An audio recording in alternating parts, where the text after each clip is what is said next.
Olá pessoal, tudo bem com vocês? Meu nome é Lucas Almeida, um apaixonado por futebol, um entusiasta por esporte de forma geral. E a partir de hoje vou começar aqui no meu canal uma série de vídeos sobre a Copa do Mundo do Catar, que começa aí dia 20 de novembro. A ideia dessa primeira série é que a gente passe por todos os 8 grupos da Copa, destrinchando as 32 seleções em seus respectivos grupos. Então aqui a gente vai passar pelas dúvidas de cada técnico, pela seleção base, né, o time base aí de cada seleção, quais são os principais destaques técnicos, as possíveis revelações, como esse time ataca, como esse time defende e algumas previsões, né, como esses times devem se comportar aí em campo a partir do dia 20 de novembro lá no Catar. Lembrando que a ideia aqui não é cravar o que vai acontecer, afinal de contas não tenho bola de cristal. A ideia é fazer uma análise com base no último ciclo da Copa do Mundo, com base nas últimas datas FIFA, com base aí nos últimos amistosos, né? E nas últimas convocações de cada seleção. Beleza? Então, alinhamento feito, sem mais delongas, vamos começar aqui falando, né, do grupo A.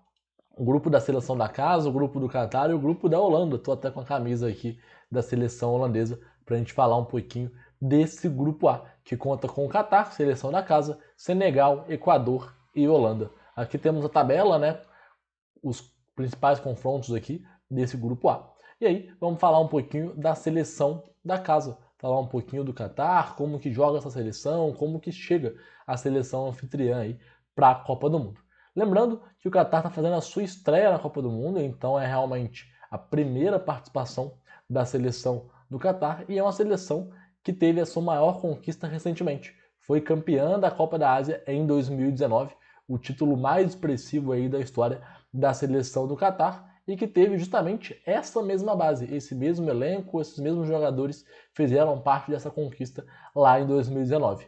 Obviamente, o auge técnico, o auge dessa seleção foi lá em 2019, então ela chega um pouquinho diferente aqui a nível de fase técnica mesmo dos seus jogadores, mas é uma seleção, né, que chega com essa conquista aí como bagagem para a Copa do Mundo. É uma seleção que buscou fazer um intercâmbio muito forte com seleções europeias, seleções da América do Sul, Central e do Norte, enfim, para chegar o mais preparado possível aqui para essa Copa do Mundo. Obviamente, o maior sonho do Catar é a classificação, já seria um feito tremendo. Eu acredito que o Catar seja a quarta força, né, desse grupo, vejo dessa forma, e vamos falar um pouquinho como essa seleção joga. Esse é o time base, sem muitas dúvidas aqui na seleção do Catar, já vem com essa base montada desde a Copa da Ásia, e é uma seleção que joga aí com uma linha de 5. Defende com a linha de 5, 3 zagueiros, 2 alas, 3 volantes e 2 homens mais avançados aí, dando esse primeiro combate. É uma seleção que não gosta, que não vai propor o jogo, então você não vai ver aí a seleção do Catar propondo o jogo com alto volume ofensivo, isso não vai acontecer, mas também é uma seleção que não rifa a bola de qualquer jeito. É uma seleção que tem sim uma forma de sair da defesa para o ataque muito padronizada, podemos chamar assim, e que ela vai realmente tentar utilizar essa forma para sair da defesa. E qual é essa forma, né? A principal forma do Qatar sair para o ataque, tentar construir alguma jogada ofensiva aqui, é através dos seus zagueiros laterais, né? Dos seus zagueiros aí mais ao lado da zaga. Então, tanto o Abdelkarim Hassan pela zaga esquerda, quanto o Bassam Arral pela zaga direita. São zagueiros aí, principalmente o Abdelkarim Hassan, um zagueiro canhoto que já foi lateral, então sabe realmente ter essa condução de bola, o passe um pouquinho mais longo e que vai sempre buscar a ponta direita oposta. Então, nesse caso, Abdelkarim Hassan vai buscar sempre Pedro Miguel, que é um ala aí que tende a subir quando o Qatar tem a posse de bola. Então, isso vai ser muito comum como o Qatar sai jogando, sai da sua defesa. Uma outra forma, né, é buscar o Almoez Ali na bola longa. Almoez Ali aí é a principal referência do ataque, que vai sempre tentar segurar de costas para a zaga adversária, para que o Qatar saia de trás, respire e tente construir, né, alguma jogada ofensiva. Principal referência técnica dessa seleção, sem sombra de dúvidas, Akram Afif. Um meio atacante, segundo atacante muitas vezes, é a principal referência técnica, foi um dos melhores jogadores da Copa da Ásia aí em 2019, então vale a pena ficar de olho, porque caso o Qatar consiga construir alguma coisa ofensiva, tende a passar pelo pé do Akram Afif. Então esse é o Qatar, chega, como eu falei, o grande sonho de classificar, mas obviamente o desafio aí é muito grande. A seleção do Qatar vai tentar ser competitiva na Copa. Acho que esse é o principal ponto aqui para a gente destrinchar a seleção do Qatar. Logo depois a gente entra na seleção do Equador, a seleção sul-americana que vai para sua quarta Copa do Mundo e busca avançar ao mata-mata pela segunda vez. Uma seleção que vem de um ciclo muito positivo, colhendo frutos da renovação do futebol equatoriano. O futebol equatoriano aí passa por uma renovação nos tempos atuais, muito pautada aí pelo Independente Del Valle, principal time do país, campeão da Sul-Americana com o time profissional, campeão da Libertadores nas categorias de base e que exporta muitos jogadores aí para o mercado europeu como um todo. E a base do Equador, né, é uma base montada, uma base que vem num 4-3-3. Domingues deve ser o goleiro da seleção. Félix Torres e Incampié formam a dupla de zaga. Aqui vale um parênteses, né? O Arboleda foi o zagueiro titular durante praticamente todo o ciclo, sofreu com uma lesão e não se sabe, né, se ele vai ter realmente condições de jogo. Se tiver condições, é o titular, se não, Félix Torres assume essa vaga. Nas laterais, um ponto muito importante aqui, porque pelas laterais passa muito o jogo da seleção equatoriana. Pela direita, Byron Castilho, pela esquerda, Estupián. São dois laterais bem agudos, bem ofensivos, são dois laterais que buscam a linha de fundo o tempo todo para conseguir construir esse ataque. Então vale a pena ficar de olho aí no Equador, nessas jogadas de profundidade, pela lateral, buscando o mano a mano, buscando triangulações para conseguir chegar no fundo. O meio-campo é um meio muito intenso, então a gente tem aqui o Gruezo como primeiro volante responsável por desarmar e dar velocidade a esse ataque. O Alan Franco, que eu acredito que vai ser o titular por dar um equilíbrio maior a esse meio de campo, mas é uma vaga que está assim aberta. Na imprensa equatoriana, no Equador como um todo, existe uma linha, né, uma ala muito forte que defende o Cifuentes como esse segundo homem do meio de campo. Eu acredito que o Alan Franco deve ser jogador por dar esse equilíbrio, apesar de não aparecer tanto. Alan Franco, esse, né, que é jogador aí do Atlético Mineiro. O meia mais ofensivo, Moisés Caicedo, a principal referência técnica dessa seleção, apesar da jovem idade. É um meia de 21 anos que é fruto da renovação do futebol equatoriano que eu comentei lá no começo. Moisés Caicedo chegou no Brighton na Premier League e já chegou muito bem. Fez um ótimo semestre no Brighton, chegou, tomou conta da posição, muito intenso, chega na frente, bom toque, boa finalização. Então vale a pena aí ficar de olho. Pode ser até uma das grandes revelações, né, da Copa do Mundo, o Moisés Caicedo. Na ala direita, temos o Ángel Mena ou Plata. Eu acredito que o Ángel Mena deve ser o titular, principalmente pela característica de fazer esse facão aqui na diagonal e se posicionar muitas vezes, né, como um segundo atacante. Então isso vai ser muito comum o Ángel Mena sair daqui da ponta direita e encostar no Ener Valencia para abrir o corredor aqui para o Byron Castilho, como eu comentei. Então eu acredito que o Ángel Mena deve ser esse atacante pela ponta direita, mas também não me surpreenderia se o Plata entrasse ao longo dos jogos, começasse um jogo ou outro também dentro da seleção equatoriana. Na ponta esquerda temos o Ibarra, um ala esquerdo que pode encostar e fazer ali um meio campo um pouco mais aproximado, ou também abrir essa ala junto com o Estupián ali, fazendo uma dobra pelo lado esquerdo, aproximando com o Caicedo, é onde deve sair boa parte dos ataques aí da seleção equatoriana. E na frente, a referência, o Ener Valencia, né? Principal referência do ataque, mas também um ataque que não é unânime. O Equador teve uma dificuldade muito grande de fazer gols, é uma seleção que tem essa dificuldade de colocar a bola na rede, então não existe aí uma unanimidade também com relação ao comando do ataque da seleção. É uma seleção muito intensa, prova disso é que o Equador, nas eliminatórias sul-americanas, foi o time que menos cedeu passe aos adversários até recuperar a bola, o que mostra realmente essa intensidade da seleção e tende a replicar isso na Copa do Mundo.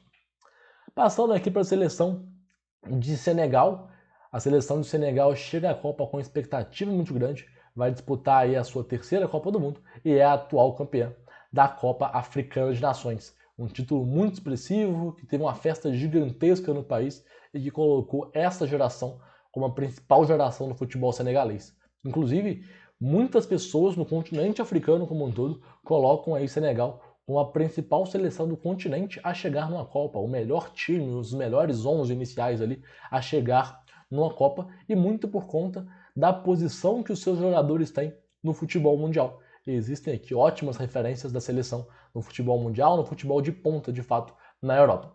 Então o gol, a gente tem aqui o Mendy, goleiro do Chelsea, um dos principais goleiros do mundo, a dupla de zaga que já está há muito tempo na Europa, então Koulibaly e Diallo, e essa trinca é uma fortaleza da seleção senegalesa. A ideia aqui de Senegal é tomar poucos gols dentro da Copa do Mundo. Lateral direita, temos o Sabali e na lateral esquerda o Jacobs. E aqui vale um parêntese, né, com relação ao Jacobs. Eu coloquei aqui o Jacobs como lateral esquerdo titular, mas o Cis foi o lateral esquerdo durante quase todo o ciclo, foi um dos principais jogadores da Copa Africana de Nações. Mas, desde o ano passado, o Cis está sem clube. O Cis jogava na segunda divisão francesa, foi rebaixado para a terceira divisão na última temporada e seu contrato não foi renovado e ele não foi para nenhum outro clube. Então, na última data FIFA, o Cissé não convocou o Cis e deu a entrevista justificando com esse fato, né, que o jogador está sem clube. Então coloquei aqui o Jacobs, mas obviamente que pode vir a ser o Cis aqui como lateral esquerdo titular. Vamos para o meio de campo, 3 meias. A gente tem aqui o Nampalys Mendy como o primeiro volante responsável por essa tomada de bola, né, e um volante que também tem um bom passe. O segundo meia, Pape-Sarr ou Kouyate, eu acredito que deve ser o Pape-Sarr, principalmente pela jovialidade, pela intensidade que ele deve dar nesse meio de campo. O Kouyate, um volante ali muito mais experiente, né, com essa cadência também no meio campo.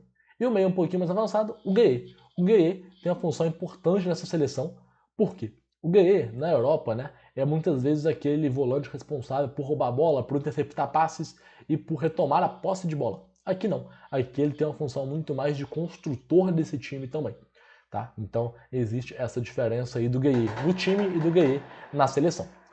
Na ponta direita temos Ismaila Sarr, um ponta aí bastante agudo que vai buscar realmente esse ataque de fundo. E na ponta esquerda a principal referência técnica da seleção, o Sadio Mané.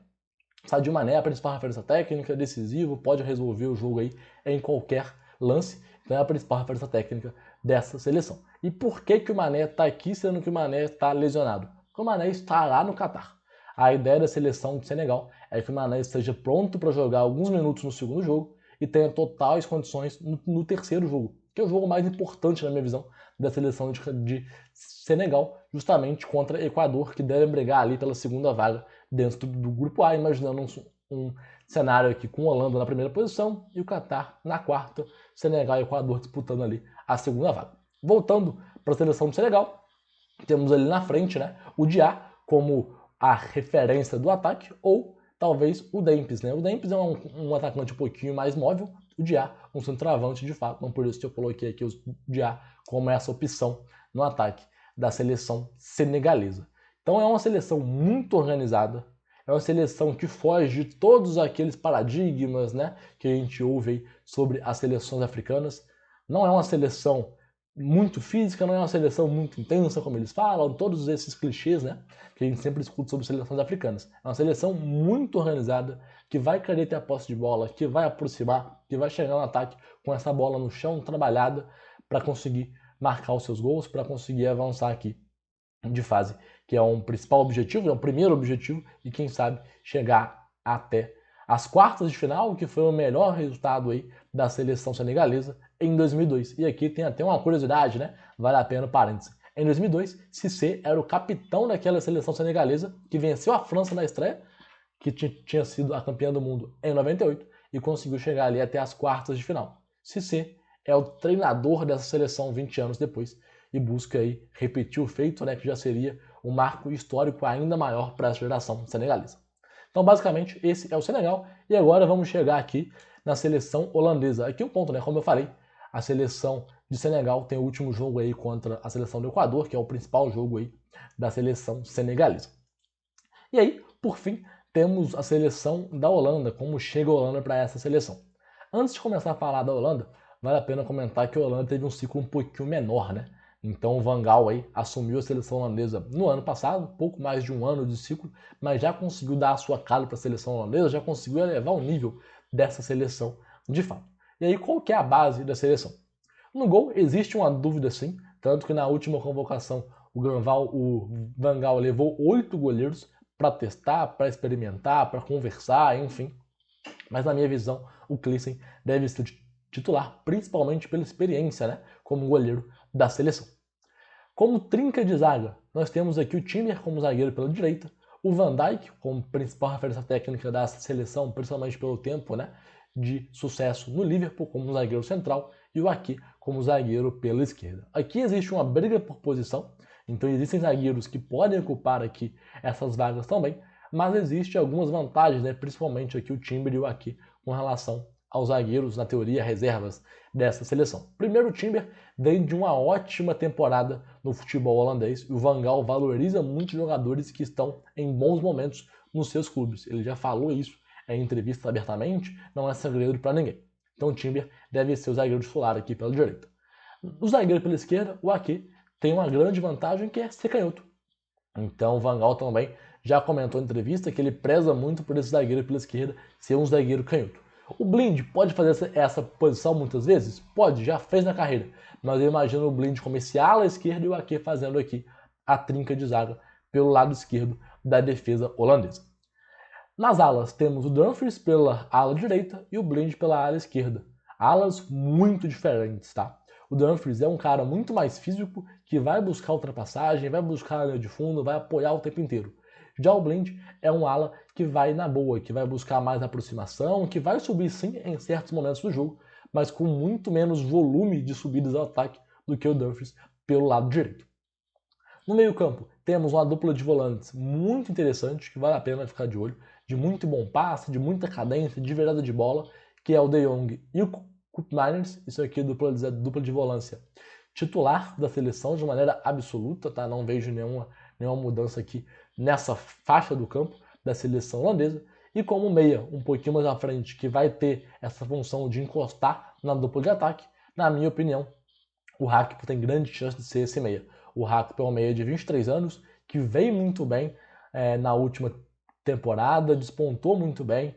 É um meia muito intenso, que chega na área, finaliza bem, bom passe. Então acredito que deve ser aqui o titular da posição. Mesmo o Berghuus também estando nessa briga. O Berghuus foi o titular aí em boa parte, né, desse ciclo, mas pelo momento eu apostaria no Hakpo aí para ser esse meia, inclusive com bons olhos para ser uma das possíveis revelações dessa Copa, se conseguir manter o bom nível, né, que vem apresentando nos últimos meses.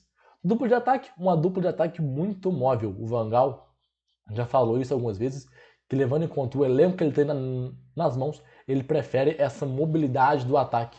Tá? Então a gente tem aqui Memphis Depay e Bergwijn como essa dupla de ataque. Uma dupla, como eu falei, muito móvel, que vai buscar trocas de posição, inclusive com o Hakpo o tempo todo. E uma característica muito importante aqui da seleção holandesa, que eu acredito que a gente vai ver muitas chances de gol sendo propostas dessa forma, é a bola que entra pela lateral e é rolada para trás para o Hakpo entrar finalizando, ou para algum meia, né, entrar finalizando ali na entrada da grande área, ou entre o pênalti e a meia-lua.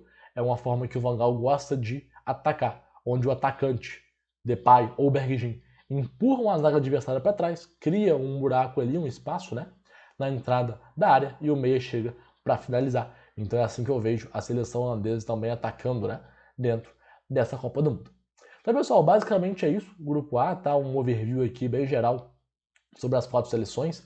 Um grupo que eu imagino, como eu já falei aqui nesse vídeo, a Holanda sendo a primeira colocada, Equador e Senegal brigando pela segunda vaga e o Catar ali como a quarta força, né, desse grupo, tentando ser o máximo competitivo possível e a classificação como um sonho mesmo para essa seleção. Então, um grupo bastante interessante, com boas possibilidades, com realmente seleções, né, que tem aí momentos diferentes, mas que vem realmente buscando apresentar um bom futebol e, quem sabe, buscar a classificação. Então é isso, esse é o grupo A. Até a próxima, até o grupo B. Um abraço, pessoal.